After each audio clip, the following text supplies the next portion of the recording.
The Midnight Ride of Paul Revere by Henry Wadsworth Longfellow, graved and painted by Christopher Byng. Listen, my children, and you shall hear of the midnight ride of Paul Revere. On the 18th of April in 75, hardly a man is now alive who remembers that famous day and year. He said to his friend, if the British march by land or sea from the town tonight, hang a lantern aloft in the belfry arch of the North Church tower as a signal light. One if by land, two if by sea, and I on the opposite shore will be. So basically what the story is telling you is that they're going to have this signal where a light is going to be shown. One light if the British are coming by land, and two lights if the British are coming by sea. And when the watchman, Paul Revere, sees that, he's going to respond. Ready to ride and spread the alarm throughout every Middlesex village and farm, for the country folk to be up and to arm. So he's saying, after we see those lights, we're going to get ready to fight them.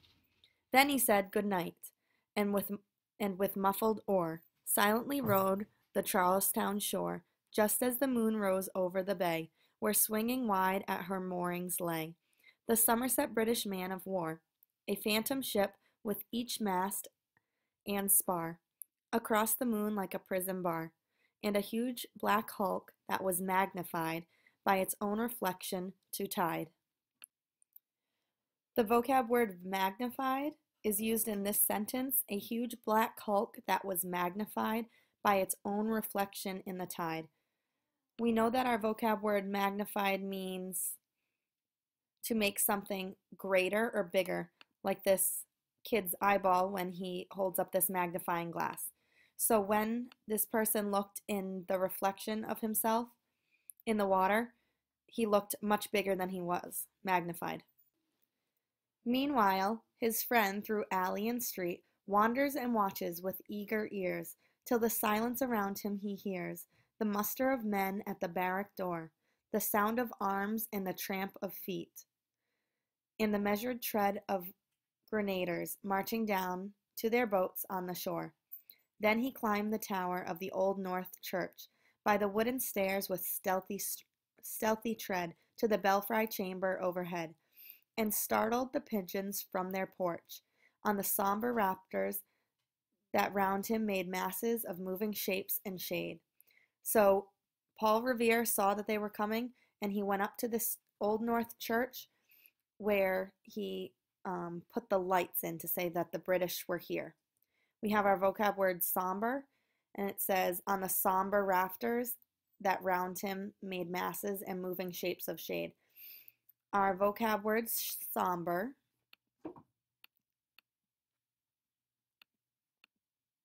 means very sad and serious, like how people feel at a funeral, pictured here.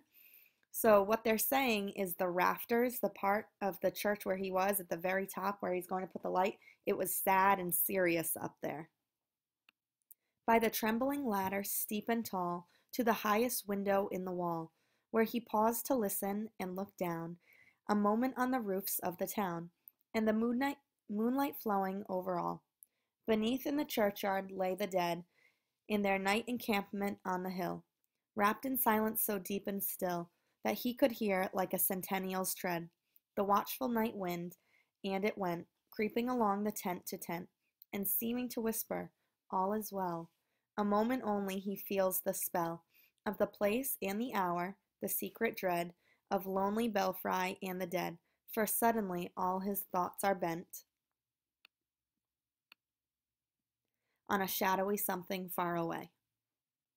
Where the river widens to meet the bay, a line of black that bends and floats on the rising tide like a bridge of boats. Meanwhile, impatient to mount and ride, booted and spurred with a heavy stride, on the opposite shore walked Paul Revere. Now he patted his horse's side, another word for horse is steed. Now gazed on the landscape far and near. Then, impetuous, stamped the earth, and turned and tightened his saddle girth. But mostly he watched with eager search the belfry tower of Old North Church. As it rose above the graves on the hill, lonely and spectral and somber and still. And lo, as he looks on the belfry's height, a glimmer and then a gleam of light. He springs the saddle, the brindle he turns, but lingers and gazes till full light of his sight. A second lamp in the belfry burns. We have two vocab words in this section. Our first one is glimmer, a glimmer, and then a gleam of light. So glimmer, we know, means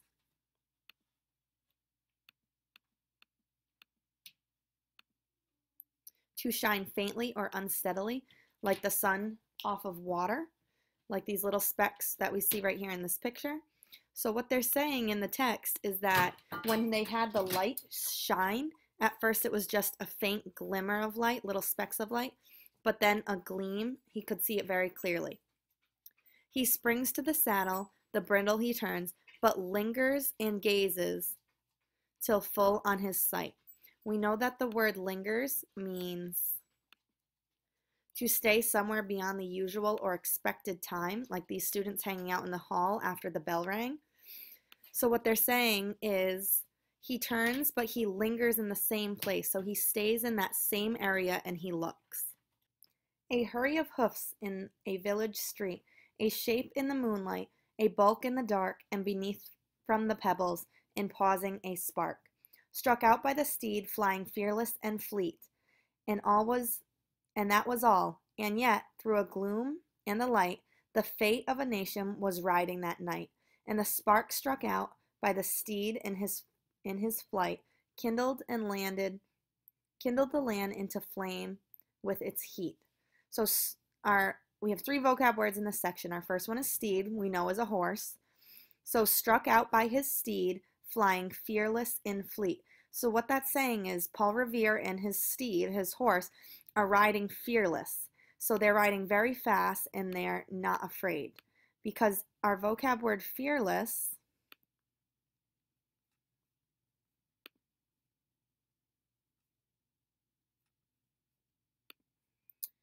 sorry about that. Our vocab word fearless, the base word is fear, which means afraid, and our suffix is less, that means not. So not afraid or very brave is the meaning for fearless. So that's how Paul Revere is acting. The fate of the nation was riding that night. We know that our vocab word fate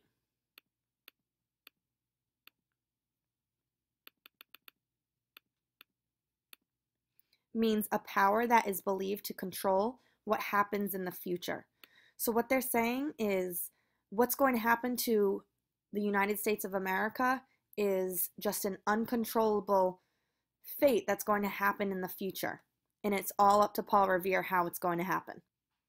He has left the village and mounted the steed, and beneath him, tranquil, the broad and deep, is the mystic meeting the ocean's ties, and under the altars that skirt its edge, now soft on sand, now loud on the ledge, is heard the tramp of his steed as he rides. It was 12 by the village clock when he crossed the bridge into Medtown.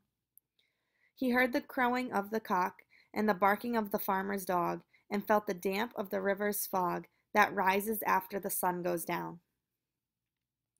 It was 1 by the village clock, and he galloped into Lexington.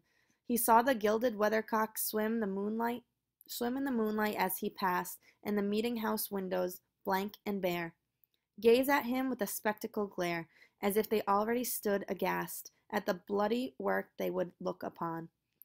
It was 2 by the village clock. So as you can see here, the story is sequencing. It's telling you what time it is. It was 1 by the village clock, so they're saying it was 1 o'clock in the morning. It was 2 by the village clock. They're telling you it was 2 o'clock in the morning. When he came to the bridge in Concord town, he heard the bleating of the flock and the twitter of the birds among the trees, and felt the breath of the morning breeze blowing over the meadows brown.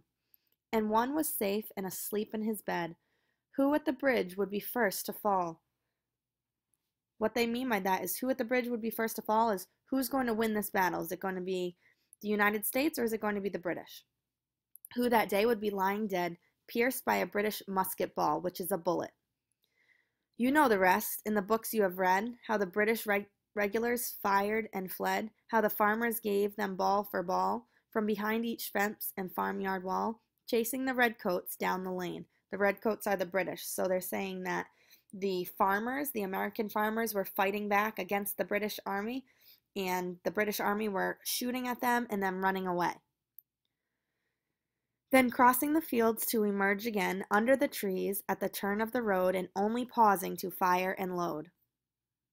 So through the night rode Paul Revere, and so through the night went his cry of alarm to every Middlesex village and farm, a cry of defiance and not fear, a voice in the darkness, a knock at the door, and a word that shall echo for evermore.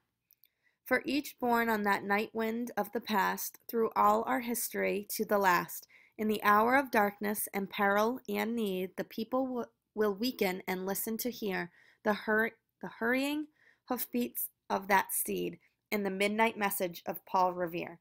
So basically what this story is telling you is that because Paul Revere rode his horse so quickly and put up those lights to tell everyone, get ready, the British are coming to fight, they were able to get themselves together, get their weapons together, and actually fight off the British. Over the past few weeks, we've been talking a lot about author's purpose, which is really why the author decided to write this story, what this author is trying to do or teach the reader. So here's the 5 author's purposes that we've been talking about: persuade, inform, explain, describe, and entertain. This story, The Midnight Ride of Paul Revere, has 2 author's purposes. The first one is to entertain, and we know that because of the genre of story, which is narrative poetry. We know that poetry can be very interesting to people. We watched that YouTube video about the 12-year-old poetry girl from the Bronx and how people were so interested in her words. So poetry can be extremely entertaining, and that's why this story is to entertain. The second purpose for this story is to inform the reader. They're informing you all about the process that Paul Revere took in order to inform the people of the United States that the British were coming, and giving you more information about our world's history, how the Americans fought off the British.